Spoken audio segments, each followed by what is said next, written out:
স্বাগত নিউজ 24 চট্টগ্রাম প্রতিদিন সংবাদে আপনাদের সঙ্গে আছি আমি তানিয়া হারুন। যাচ্ছি পুরো খবরে। চট্টগ্রাম আদালত থেকে চুরি হওয়া 9 বস্তা নথি যা কেস ডকেট বা সিডি উদ্ধার করেছে পুলিশ। এই সময় এক চা বিক্রেতাকে আটক করে পুলিশ। এসব নথি ভাঙাড়ির দোকান থেকে উদ্ধার করা হয়। আরও কেউ জড়িত আছে কিনা তা খতিয়ে দেখছে পুলিশ। দোষীদের ন্যায় বিচার প্রত্যাশা করেন মহানগর পিপি। আইনজীবীরা চান আদালতের নিরাপত্তা, বসানো হচ্ছে সিসি ক্যামেরা। আবু জাবেদের ছবিতে চট্টগ্রাম থেকে আরও জানাচ্ছেন নয়ন বড়ুয়া জয়।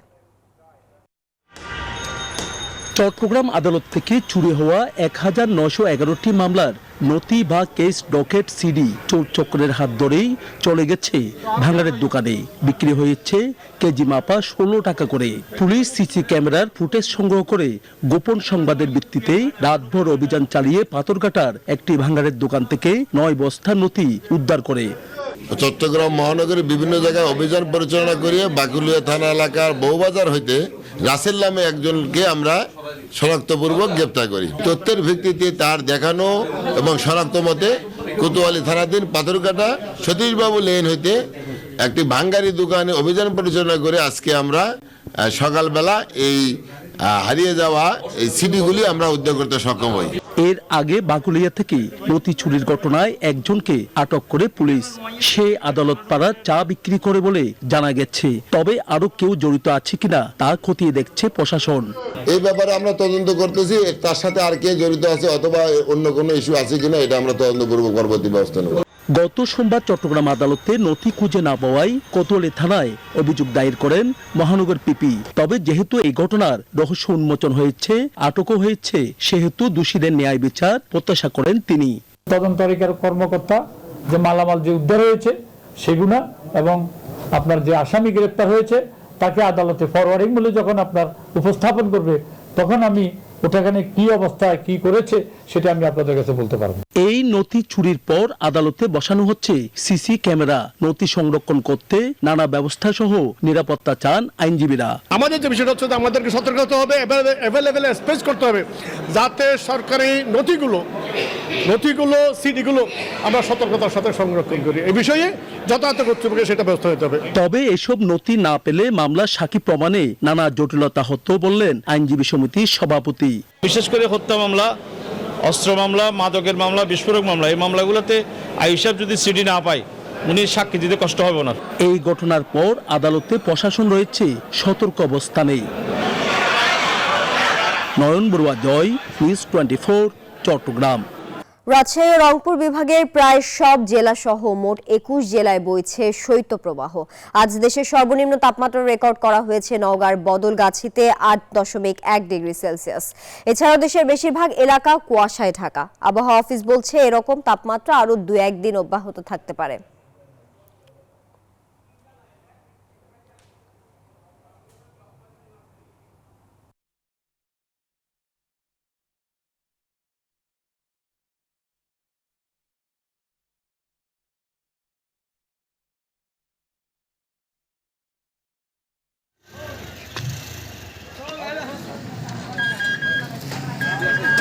দেশজুড়ে আবারও জেঁকে বসেছে শীত। হাসপাতালে বাড়ছে ঠান্ডা রোগে আক্রান্ত শিশু ও বৃদ্ধের সংখ্যা। আরো খবর জানাতে যুক্ত হচ্ছেন আমাদের সহকর্মীরা। শুরুতেই যাচ্ছি চট্টগ্রামে, সেখানে আছেন নয়ন বড়ুয়া জয়। জয়, চট্টগ্রামে শীতের প্রভাব কেমন দেখছেন? হাসপাতালের চিত্র আমাদেরকে জানাবেন।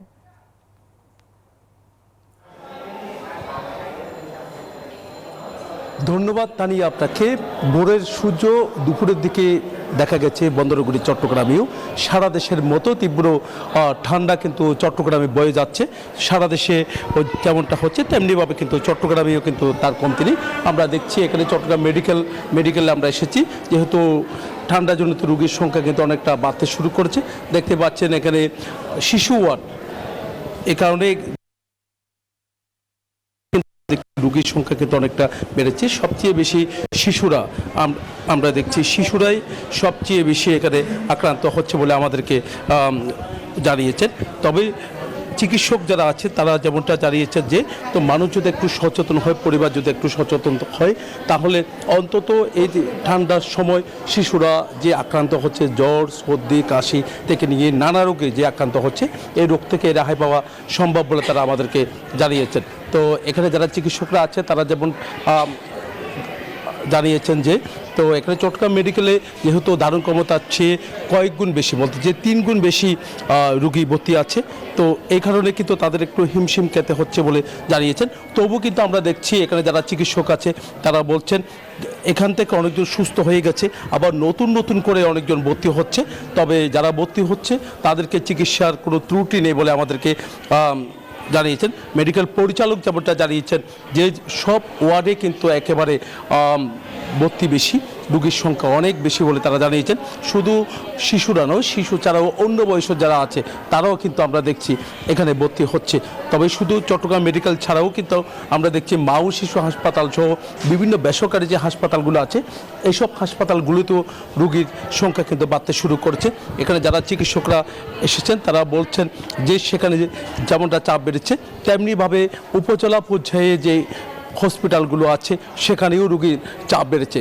তবে গ্রাম থেকে সবচেয়ে বেশি রোগীরা এসছেন, তো গ্রাম থেকেই সবচেয়ে বেশি। প্রত্যন্ত অঞ্চলে যারা আছেন সেখানে কিন্তু অনেকটা শীত, সেখানে কিন্তু অনুভূতি সবচেয়ে বেশি, তো সেখানে আক্রান্ত হচ্ছে সবচেয়ে বেশি। তো চট্টগ্রাম মেডিকেল ছাড়াও কিন্তু অন্যান্য মেডিকেল যেখানে ভর্তি হয়েছেন সেখানেও চিকিৎসা সেবার কোনো ত্রুটি নেই বলে আমাদেরকে জানিয়েছেন। এই ছিল আমার এখানকার সর্বশেষ। ফিরে যাচ্ছে আমার সহকর্মী, অপেক্ষা করছেন কক্সবাজারে, আমাদের সহকর্মীর কাছে যাচ্ছে আমরা। জি জয়, আপনাকে ধন্যবাদ। আমি এখন আছি কক্সবাজারে। আপনি আসলে যেমনটি বলছিলেন চট্টগ্রামের মতো কক্সবাজারেও অনেকটা একই অবস্থা। আমি একটু দেখাতে চাই আজকে কক্সবাজার শহরে আসলে ঠিক এই টাইমটিতে অনেক বেশি পরিমাণ মানুষের আনাগোনা থাকে, কিন্তু কক্সবাজারের আবহাওয়া বিভাগ আমাদেরকে যেটি জানিয়েছেন, আবহাওয়া অধিদপ্তর যেটি বলছেন যে কক্সবাজারে সবচেয়ে বেশি পরিমাণ আসলে কুয়াশা থাকে এই সময়টাতে, এবং তারা যেটি বলছেন যে কুয়াশার কারণে কক্সবাজারে বিমান উড্ডয়নের সমস্যা হচ্ছে, পাশাপাশি নৌ চলাচলের সমস্যা হচ্ছে। সকালে আসলে কক্সবাজারে ঠিক আপনার চট্টগ্রামের মতোই অনেকটা কয়েকদিন আগে আসলে পুরো দিনই সূর্য দেখা যায়নি, তবে এখন বলা যায় সকাল 9টা-10টা থেকে সূর্য দেখা যায়, কিন্তু আসলে কক্সবাজারে কুয়াশার আসলে একটু বেশি প্রভাব রয়েছে। তবে কক্সবাজার আসলে যারা কক্সবাজারের চিকিৎসক আছেন তাদের অনেকের সাথে আমাদের কথা হয়েছে। কক্সবাজার সদর হাসপাতাল সূত্র যেটি বলছেন, তারাও বলছেন যে আসলে শীতকালীন যে রোগী আছে তাদের আসলে সংখ্যাটা আসলে বেড়েই চলছে। এটি নিয়ে আসলে কক্সবাজার সদর হাসপাতাল কর্তৃপক্ষ আমাদেরকে যেটি বলছেন যে আসলে শীতকালীন যে রোগ এটি আসলে আরও কিছুদিন চলবে, এবং আবহাওয়া অধিদপ্তর বলছে আজ থেকে আগামী 2 দিন অর্থাৎ মোট 3 দিন পর্যন্ত কুয়াশার প্রভাব কক্সবাজারে থাকবে। তো আমরা এখন চলে যাচ্ছি আমাদের নোয়াখালী প্রতিনিধি, আমাদের সহকর্মী সোহাগের কাছে।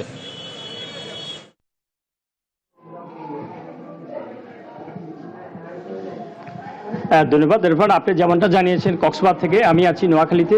আসলে নোয়াখালীতে আমি আছি এখন নোয়াখালী জেনারেল হাসপাতালেতে।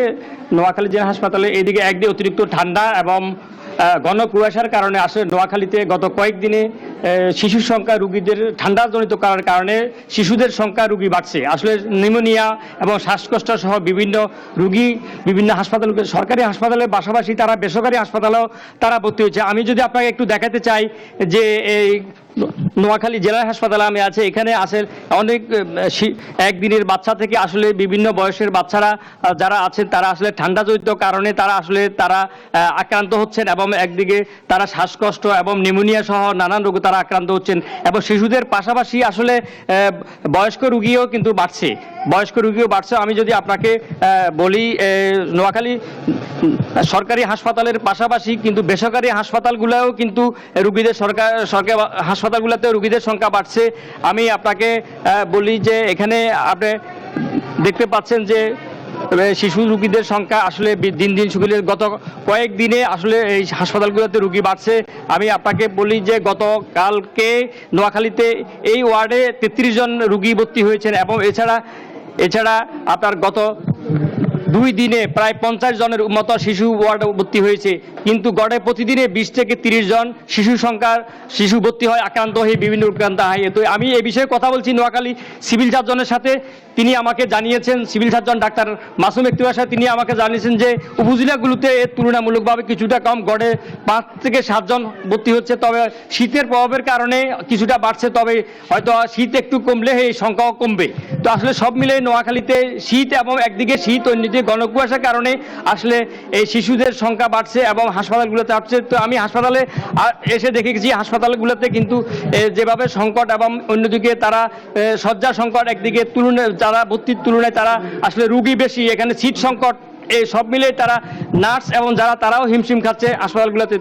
এই ছিল আমার কাছে নোয়াখালী জেলা হাসপাতাল থেকে সর্বশেষ। আমি ফিরে যাচ্ছি স্টুডিওতে। আপনাকে ধন্যবাদ যুক্ত থাকার জন্য। চট্টগ্রাম বিশ্ববিদ্যালয়ের পোষ্য কোটা বহালের দাবিতে মানববন্ধন করেছেন কর্মকর্তা কর্মচারী ঐক্য পরিষদ। সকাল 10টা থেকে প্রশাসনিক ভবনের সামনে এই মানববন্ধন করেন তারা। সবশেষ বুধবার প্রশাসন থেকে পোষ্য কোটা বাতিলের আশ্বাস পেয়ে প্রায় 14 ঘন্টা পর তারা অনশন ভাঙেন। কিন্তু অনশন চলমান অবস্থায় পোষ্য কোটা বহালের দাবিতে মানববন্ধনের ঘোষণা দেন বিশ্ববিদ্যালয়ের কর্মকর্তা কর্মচারী ঐক্য পরিষদ।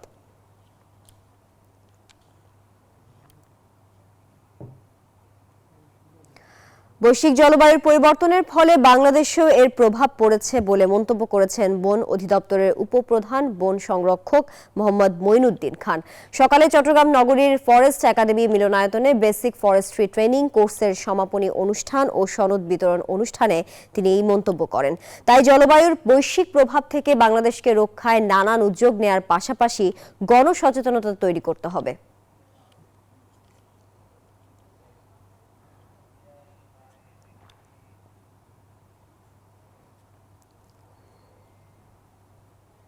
সঠিক নেতৃত্ব বাছাইয়ে মূল কমিটি ঘোষণার আগেই চট্টগ্রাম দক্ষিণ জেলা বিএনপির আহ্বায়ক কমিটি ঘোষণার আভাস মিলেছে। অন্যদিকে 16 বছর দলীয় কোন্দলে ঝিমিয়ে পড়া দক্ষিণ চট্টগ্রামের রাজনীতিকে চাঙ্গা করার পাশাপাশি আরও শক্তিশালী করতে যোগ্য নেতৃত্ব চান তৃণমূল নেতাকর্মীরা। নতুনদেরও সুযোগ দেওয়ার দাবি তাদের। রতন দাসের ছবিতে আকরাম হোসাইনের রিপোর্টে থাকছে বিস্তারিত। 16 বছরে ফ্যাসিবাদ বিরোধী আন্দোলনে বিএনপি রাজপথে সক্রিয় থাকলেও সাংগঠনিক কার্যক্রমে ঝিমিয়ে পড়েছে চট্টগ্রাম দক্ষিণ জেলার রাজনীতি। এবার অভ্যুত্থান পরবর্তী ঘর গোছাতে শুরু করেছে দলটি। কিন্তু সাবেক ছাত্রনেতাদের অভিযোগ, এতদিন নেতৃত্বদানকারী নেতারা নতুন নেতৃত্ব তৈরিতে অনুরাগী ছিলেন না, চেষ্টা করেছেন দমিয়ে রেখে নিজেদের আখের গোছানোর। তাই নেতৃত্ব বাছাইয়ে নতুনদের সুযোগ দেওয়ার দাবি জানান তারা।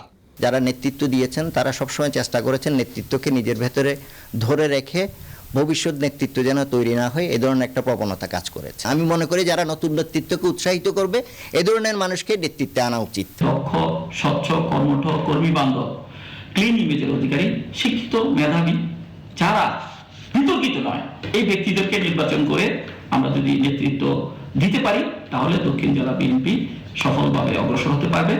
আওয়ামী লীগের দমনপীড়নে পূর্ণাঙ্গ কমিটি করার সুযোগ পাননি তারা। তাই অভ্যুত্থান পরবর্তী সময়ে দ্রুত শক্তিশালী নেতৃত্ব বাছাইয়ে মনোযোগ দেওয়ার আহ্বান এই বিএনপি নেতার। যারা সংগঠনকে যে পরিবর্তিত পরিস্থিতিতে যেভাবে যে একটা আন্দোলন পরবর্তী সময়ে মানুষের যে আকাঙ্ক্ষা, সে আকাঙ্ক্ষাকে যারা ধারণ করতে পারবে সেরকম নেতৃত্ব আসা উচিত বলে আমি মনে করি। বিএনপির ভাইস চেয়ারম্যান আহমেদ আজম খান জানান, তৃণমূল নেতাকর্মীদের মতামতের ভিত্তিতেই আগামীর কান্ডারি নির্বাচন করা হবে।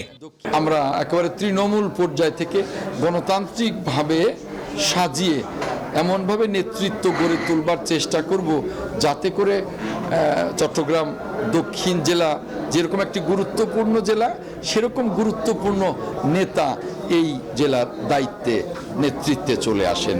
চট্টগ্রাম দক্ষিণ জেলা বিএনপির সর্বশেষ সম্মেলন হয় 2009 সালে। সেই কমিটি বিলুপ্ত করা হয় 2019 সালের অক্টোবরে। আকরাম হুসাইন, নিউজ 24, চট্টগ্রাম। লক্ষ্মীপুরে ওয়ে হাউজিং কোম্পানির নিয়ম বহির্ভূত বহুতল ভবনের ফাইলিং এর কারণে সড়ক দেবে 2টি দোকান ও একটি কবরস্থান ভেঙে গেছে। এতে আশেপাশের ভবনগুলো ভাঙন ঝুঁকিতে রয়েছে। এই ঘটনায় গ্যাস সংযোগ বন্ধ করে দেওয়ায় সহস্রাধিক পরিবারের রান্না বান্না অনিশ্চিত হয়ে পড়েছে। খবর পেয়ে পৌরসভার প্রকৌশলী জুলফিকার জুয়েল ঘটনাস্থল পরিদর্শন করেন। জনগুরুত্বপূর্ণ সড়কটি বন্ধ হয়ে যাওয়ায় লক্ষ্মীপুর মহিলা কলেজের শিক্ষার্থী সহ এই রুটে চলাচলকারীদের দুর্ভোগ পোহাতে হচ্ছে। নোয়াখালীতে স্থানীয় বিএনপির অফিস সহ দোকানে অগ্নিসংযোগের ঘটনা ঘটেছে। এতে ক্লাবটি সহ 4টি দোকান পুড়ে ছাই হয়ে যায়। এ সময় মালামাল সহ অন্তত 25 লাখ টাকার ক্ষয়ক্ষতি হয়েছে বলে জানিয়েছে ব্যবসায়ীরা। ক্ষতিগ্রস্তরা জানান, বুধবার রাত 12:30টার দিকে কে বা কারা পূর্ব শত্রুতার জের ধরে জামালের মোড়ে অবস্থিত বিএনপির ক্লাব সহ দোকানে আগুন দেয়। পরে পাশে থাকা মসজিদের ইমাম দোকানের মালিককে ফোন দিলে তাৎক্ষণিক তারা ঘটনাস্থলে পৌঁছানোর আগেই সব কয়টি দোকান পুড়ে যায়। রাঙামাটি মেডিকেল কলেজের হলের নাম শহীদ মনির নামে করার দাবিতে মানববন্ধন ও বিক্ষোভ সমাবেশ করেছে পার্বত্য চট্টগ্রাম ছাত্র পরিষদ। বৃহস্পতিবার বেলা 11:30টায় সংগঠনটির উদ্যোগে কলেজের সামনে ঘণ্টাব্যাপী মানববন্ধনটি হয়। মানববন্ধনে শিক্ষার্থীরা সহ বিভিন্ন শ্রেণী পেশার মানুষ ব্যানার ফেস্টুন নিয়ে অংশগ্রহণ করেন। অবিলম্বে নামকরণে প্রধান উপদেষ্টার কাছে দাবি জানান স্থানীয়রা। মানববন্ধন শেষে বিক্ষোভ মিছিল করেন সংগঠনটির নেতাকর্মীরা।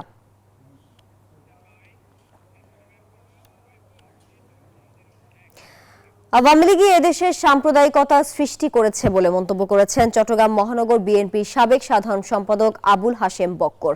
দুপুরে নগরীর আন্দরকিলাস্থ জেএমসন হলে বাংলাদেশ হিন্দু বৌদ্ধ খ্রিস্টান কল্যাণ ফ্রন্টের উদ্যোগে সুবিধাবঞ্চিত সনাতন ধর্মাবলম্বীদের মাঝে কম্বল বিতরণকালে তিনি এই মন্তব্য করেন।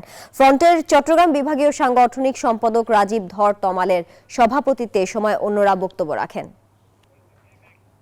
খাগড়াছড়িতে প্রাথমিক বিদ্যালয়ে গোল্ড কাপ ফুটবল টুর্নামেন্ট অনুষ্ঠিত হয়েছে। সকালে জেলা স্টেডিয়ামে সমাপনী খেলা ও পুরস্কার বিতরণী অনুষ্ঠানে উপস্থিত ছিলেন খাগড়াছড়ি জেলা প্রশাসক মোহাম্মদ শহীদুজ্জামান। গত 5 জানুয়ারি খাগড়াছড়ির 9 উপজেলার 9টি দল অংশগ্রহণের মধ্য দিয়ে এই টুর্নামেন্ট শুরু হয়। চট্টগ্রাম প্রতিদিন সংবাদ এখন এ পর্যন্ত। এতক্ষণ সঙ্গে থাকার জন্য সবাইকে ধন্যবাদ।